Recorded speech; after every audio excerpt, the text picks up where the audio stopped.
Assalamualaikum warahmatullahi wabarakatuh. Perkenalkan, nama saya Edvian Ditya Rahmanu, NIM 246222005. Saya dari Manajemen Pemasaran kelas G2P. Hari ini saya akan mempresentasikan materi Filsafat Ilmu chapter 14 yang berjudul Business Responsibility for Human Rights Violation from a Theoretical Perspective.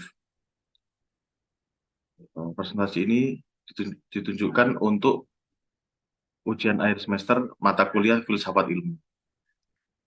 Oke, next.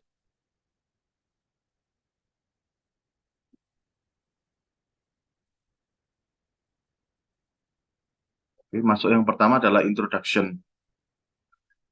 Introduction ini terdapat 3 poin utama yang akan saya jelaskan. Yang pertama adalah korporasi dan pengaruhnya, dinamika aktivitas dan tanggung jawab hak asasi manusia. Dalam beberapa dekade terakhir, aktivitas korporasi dan pengaruhnya telah berkembang pesat, menempatkannya sebagai entitas ekonomi dan finansial yang kuat, politik, sulit diganggu, gugat, terlalu besar untuk gagal, dan kompleks secara struktural. Perusahaan memiliki potensi besar untuk berkontribusi positif atau negatif. Meskipun korporasi beroperasi dalam jaringan kewajiban yang terus berkembang, tanggung jawab hak asasi manusia yang diberikan kepada perusahaan, baik secara formal maupun informal, masih membutuhkan klarifikasi teoritis dan konseptual.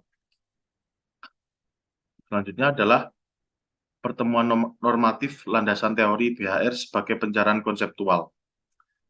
Gagasan pada makalah materi ini adalah bahwa refleksi atas landasan teori BHR sebagai suatu pertemuan normatif menjadi penting jika kita ingin memberikan pencerahan pada ranah yang penuh dengan jebakan konseptual. Hal ini terjadi karena platform BHR lahir di persimpangan dua wacana normatif yang kompleks dan saling bersaing.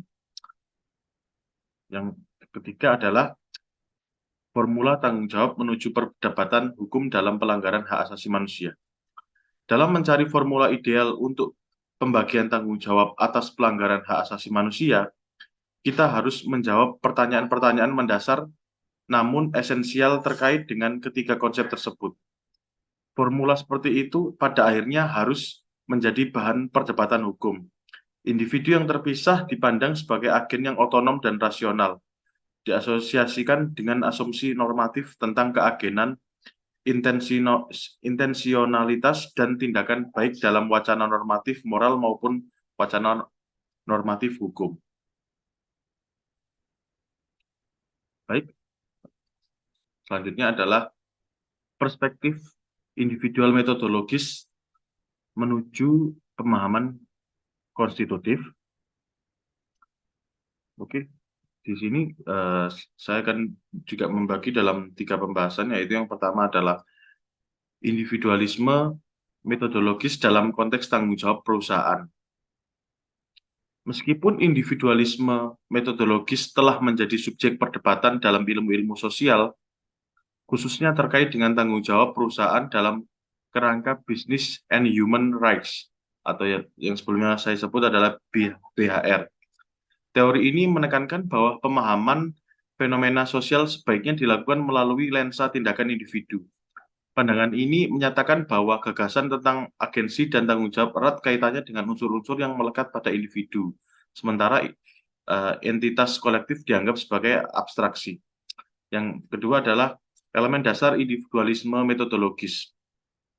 Dari Sumter hingga Weber, Hayek, dan Popper, individualisme metodologis mengidentifikasi elemen-elemen dasar untuk mempelajari fenomena sosial dengan fokus pada tindakan individu dan alasan individu. Teori ini merendahkan peran keagenan moral pada organisasi kolektif dan menegaskan bahwa tanggung jawab seharusnya ditempatkan pada individu sebagai prinsip yang bertindak atas nama entitas kolektif. Ketiga adalah ontologi organisasi dan kritik terhadap individualisme metodologis. Dalam konteks ini, gagasan ontologis tentang organisasi sebagai entitas yang bertindak sebagai individu dianggap sebagai fiksi.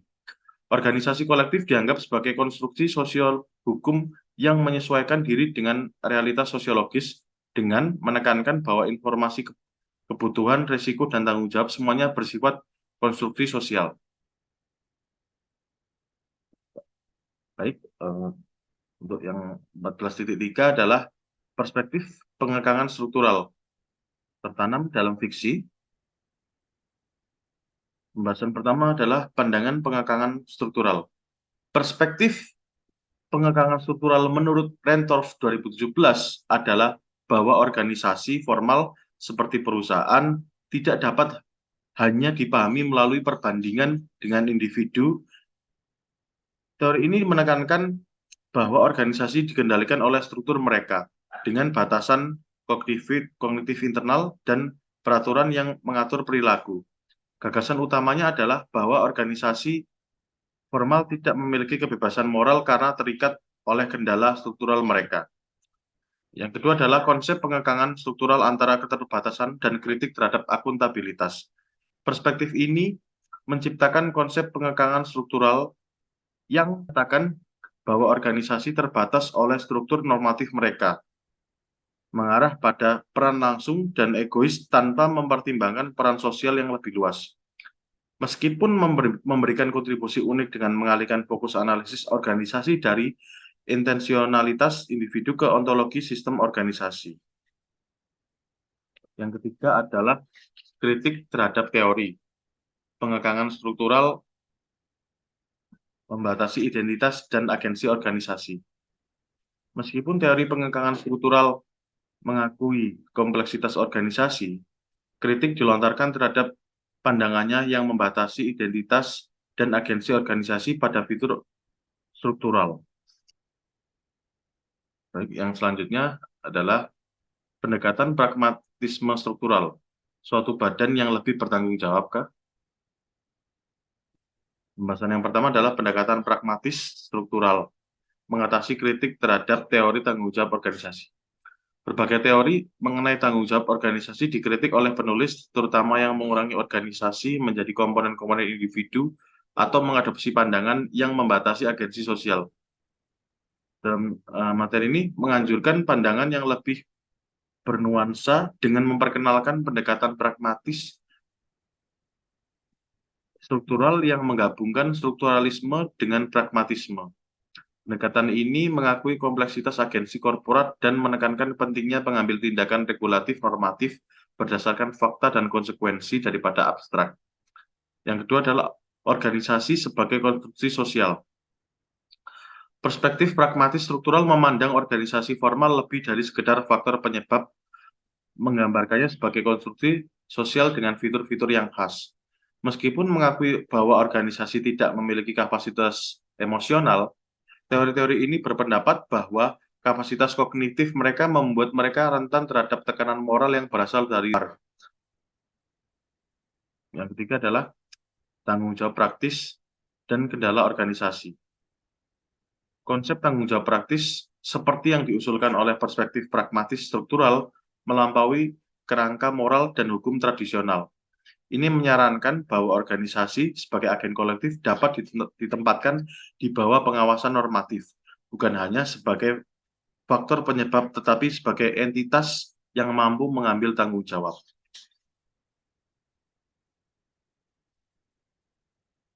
Ini adalah pembahasan yang kelima adalah dari 14.5 adalah the structural function opening.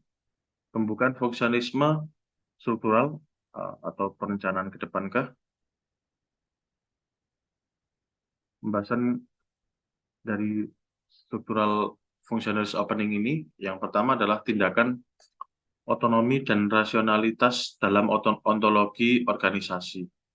Tindakan otonomi dan rasionalitas sebagaimana yang dijelaskan oleh Smiley 1992 mencerminkan ontologi organisasi dengan fokus pada peran sosial organisasi dan tujuan yang terinternalisasi.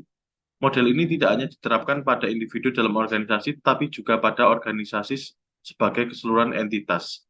Smiley menunjukkan bahwa model ini digunakan untuk menjelaskan hubungan antara struktur dan fungsi internal suatu organisasi dengan tujuan khususnya ekspektasi sosial, dan konsekuensi normatif. Selanjutnya adalah perbedaan agregat dan konglomerat kolektivitas. Friends mengemukakan perbedaan antara dua jenis entitas kolektif, yaitu agregat kolektif dan konglomerat kolektif. Agregat kolektif merupakan kumpulan orang yang tanggung jawab normatifnya lebih cenderung diarahkan kepada individu yang membentuk kolektivitas. Sementara itu, konglomerat kolektivitas adalah organisasi yang terdiri dari individu dengan identitas yang berbeda. Friends mengembangkan teori struktur organisasi dengan menghadirkan model CID structure, mencakup elemen-elemen seperti hierarki, tanggung jawab, aturan prosedur, dan kebijakan. Yang ketiga adalah pentingnya struktur CID dalam membangun keseimbangan akuntabilitas organisasi. Friends menegaskan pentingnya struktur CID dalam membangun kembali keseimbangan antara berbagai bentuk akuntabilitas dan pertanggungjawaban. Struktur CID memungkinkan antara berbagai bentuk struktur CID memungkinkan pengambilan keputusan korporat yang mempertimbangkan tanggung jawab moral organisasi. Pemahaman ini membuka kemungkinan untuk mengintegrasikan tanggung jawab individu dan tanggung jawab korporat dalam proses keadilan. Friends menekankan bahwa tanggung jawab individu dalam organisasi konglomerat tidak dapat disamakan dengan tanggung jawab konglomerat itu sendiri.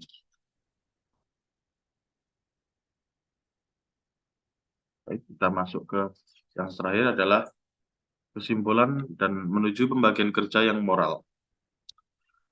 Evaluasi tingkat normatif dan potensi regulasi dari wacana bisnis dan hak asasi manusia melibatkan beberapa elemen kunci. Yang pertama adalah perbedaan antara kesengajaan dan tindakan. Terdapat permisahan antara kesengajaan dan tindakan dalam konteks tanggung jawab individu dan kolektif. Meskipun berasal dari konsep otonomi dan rasionalitas yang sama, prinsip ini memerlukan penjelasan melalui pendekatan politik dan legislatif untuk menentukan agensi kolektif dan mekanisme akuntabilitas yang tepat. Yang kedua adalah homologi otonomi dan rasionalitas organisasi. Kategori organisasi tertentu dapat mengidentifikasi homologi otonomi dan rasionalitas, memungkinkan peradilan BHR untuk mengakui peran aktor kolektif dan individu. Tanggung jawab perusahaan terhadap pelanggaran hukum atau perilaku tidak etis dapat diatasi melalui mekanisme yang tepat, mendorong penciptaan moralitas internal yang terintegrasi dalam struktur organisasi. Tiga adalah internalisasi moralitas. Tanggung jawab perusahaan dapat menghasilkan internal morality yang diasimilasikan ke dalam struktur sosial organisasi dan terinternalisasi dalam identitasnya.